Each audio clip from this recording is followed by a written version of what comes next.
When Sam Lesser and Al Grubb went to their summer house to kill them, Kinsey and her little brother Bodhi went up a ladder to hide. That's how they stayed alive. Her father wasn't so lucky. Her dad's been dead for 3 months and 3 days. They moved across the country, and now she's got an all-new life going on in an all-new town, Lovecraft, Massachusetts. She promises everyone that she's okay. The trick is to just keep things simple. It was very simple on the roof. This is what she told herself. Don't be heard. Don't be seen. One thing she did after she moved was get rid of her dreads. It was really hard to do. She just didn't want to give people another reason to stare at her. When they came to kill them, she wasn't heroic. She wasn't brave. And later on, they found bruises on her little brother's throat. That's how hard she was squeezing him to keep him quiet. She bit her lip until it bled. She just really didn't want them to hear her. Kinsey has grown up a lot in the last year. One thing she realizes now is that you only advertise your political beliefs on a t-shirt if you're seriously insecure. It's kind of pathetic. Besides, she heard Lovecraft Academy is pretty strict and she doesn't want to be the only weirdo. Kinsey is staying under the radar and getting her crap together, and most of the time, she feels like things are going alright. Except, now and then, when she notices her own reflection and jumps because she doesn't know who's standing there. It's funny, when every time you look into the mirror and there's a face you don't expect to see. Elsewhere, within San Lobo, Sam Lesser tactically uses a mirror to watch as a correctional officer and a repairman approach. The officer, too preoccupied with thoughts of his fantasy draft at 3:30. He won't bother the repairman. He'll leave him to his work. "Leave me?" the repairman asks worriedly. "Relax," the guard states confidently. There are 3 levels of security between the repairman and the outlaws. Truth is, a lot of the kids in lockup are more pitiful than dangerous. And there isn't one of them that has the wits to even. Suddenly, Sam Lesser's arms reach in between the bars, out of his cell, with a piece of the scissors in each hand, and begins to stab viciously at the officer. One piece of the scissor plunges into the man's eye, and another into his jugular, sending blood spraying out in all directions. The repairman begins to panic, but Sam stays very composed. The repairman begins to run in the opposite direction of the cell as Sam swipes the officer's keycard, unlocking the cell door for him to open. He carefully lifts the pistol from the officer's holster, aims it, and bang! They're off to the races. One thing Kinsey kept from her old life, she's still good at running. Even better, actually. Now, she has so much more to run from. As Kinsey runs against reality, a dark-haired girl picks up her own pace to try to keep up with Kinsey. Both the girls finish the sprint ahead of the rest, and the black-haired girl, exhausted, lifts her hand to introduce herself. Her name is Jackie. She tells Kinsey that no one has made her run that hard in a while. Maybe they could run together Saturday morning to practice before the meet against Milton.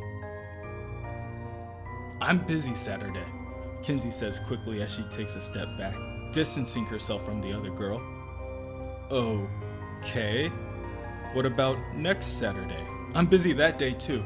I'm busy like most Saturdays, so it's probably not a good idea."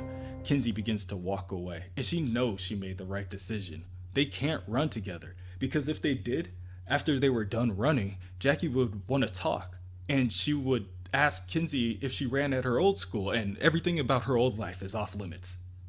Anyway, she has some reading to do. She reads. Her brother Ty copes by working every day after he gets home from school.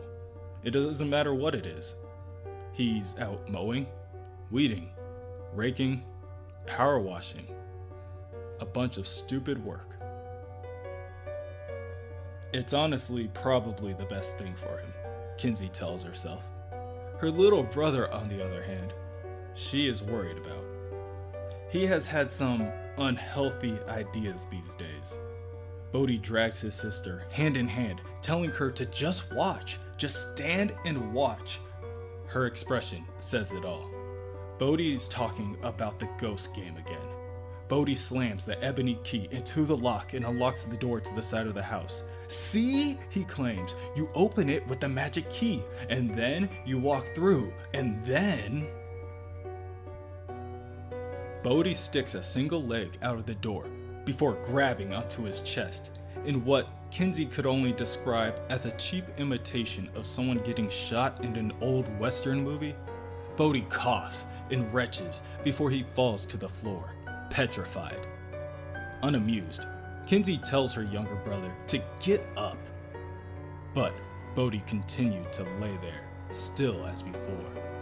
Hey, don't just lay there. Do something, you creepy little turd. The worry begins to seep out of her words like bread around twine. Fine, she says, giving up on the situation. She's leaving. She's not playing though. And for the record, she doesn't think this is funny. Still, Bodhi doesn't answer. Kinsey pokes her head from around the corner and watches her brother as he continues to play his dumb game. But she returns to her brother's side and examines his body. Okay, she whispers out. Get up, Bodhi. I don't like this. This time, when her brother doesn't respond, she looks out of the doorway. Maybe. Kinsey slowly lifts her hand and begins to reach out of the door, and just before she does, Bodhi springs up. Something's wrong, he warns her. Something's terrible's happened. He's telling Mom about it now, the one whose name means born at night. Okay, Kinsey says, just thankful that her brother is at least sitting up. She goes to tell her mom that Bodhi is being weird and annoying again. Maybe their mom can talk some sense into him. But before Kinsey can ask, she realizes that they have a visitor. Kinsey, Mrs. Locke begins, can it wait? This is Detective Mutuku. He is with the state police. He and her are having a talk about some things right now, and perhaps Kinsey should just hang out in her room for a little while. Kinsey complies and goes to her room. However, Kinsey soon finds out that she can still hear their conversation in full through the vents in the floor. Sam Lesser has escaped. Right now, every police officer in the county has eyes out for him. But for her peace of mind, Mrs. Locke interrupts the detective, telling him that he has no right to tell her about peace at mind. She has 3 children. Just him saying that makes her want to scream. Sam Lesser should have never even been tried as a child to begin with. Very well, Detective Butuku continues. 99% of escapees are typically recaptured within 24 hours, usually within 3 miles of the prison facility. And realistically, there's no reason to even believe that Sam knows where the Locks are, or that he would even come east to begin with. When Detective Mutuku leaves, Kinsey rejoins with her mother. Mrs. Locke, with her half-finished bottle of wine, looks into the open bottle and asks her daughter if she heard any of the previous conversation. She tells her mother that she did, and the two share a hug. They share a silent bond, one that Mrs. Locke could never replicate with Ty or Bodhi. Kinsey asks her mother how long the police are going to be parked outside their house.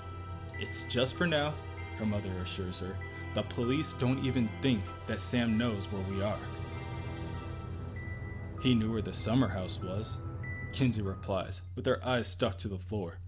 Mrs. Locke once again assures her daughter that everything is going to be fine. She lifts a pistol that was fastened beneath her waistband and sets it next to her bottle. The next homicidal maniac that comes their way is going to find another homicidal maniac waiting for him. But Dad hated guns, Kinsey gasps. Your father wasn't around to voice his opinion. Look, it's in the nightstand by my bed, which is where to look for it if you need it. I already told Ty. With everything that's going on, maybe they should stay home from school, Kinsey wonders. She just wants it to be over. Once the kids at school find out about this, everyone is going to be staring at her. Kinsey meets her mother's eyes and asks if Mutuku is some kind of African name. Yeah, Mrs. Locke confirms. She asks the detective about it. It's a tribal name. Apparently, he immigrated over when he was still young. The name means born at night. Kind of cute little accent the guy's got, huh? What's wrong? Mrs. Locke asks, after immediately noticing her daughter's expression. Nothing, Kinsey responds. Nothing. On the roof, Kinsey stayed alive by concentrating on making it through the next moment. Then the next. Then the next. And nothing has changed. She got through that. She can get through this. It's easy, she reasons. What worked there works at school too. Don't be heard. Don't be seen. Don't do anything to attract the attentions of people, and she will be alright. Kinsey walks alone, stuck inside her own head. She passes a couple of painters, applying a fresh coat of paint to the walls, and immediately feels her stomach turn. She rushes past the track coach and runs to a nearby window in order to vomit out everything in her stomach. I'm sorry, coach, Kinsey apologizes. I really don't like the smell of fresh paint. Jesus, I'm such a loser, such a freak. Give yourself a break, the coach tells her, handing her a cup of water. With everything that you've been through, you're the bravest girl I've ever met. I mean, just getting up and making it to class has got to be hard enough. Kinsey grabs the cup of water and begins to drink. The coach notices the golden bracelet on her wrist and makes a point to bring it up. Is that a key?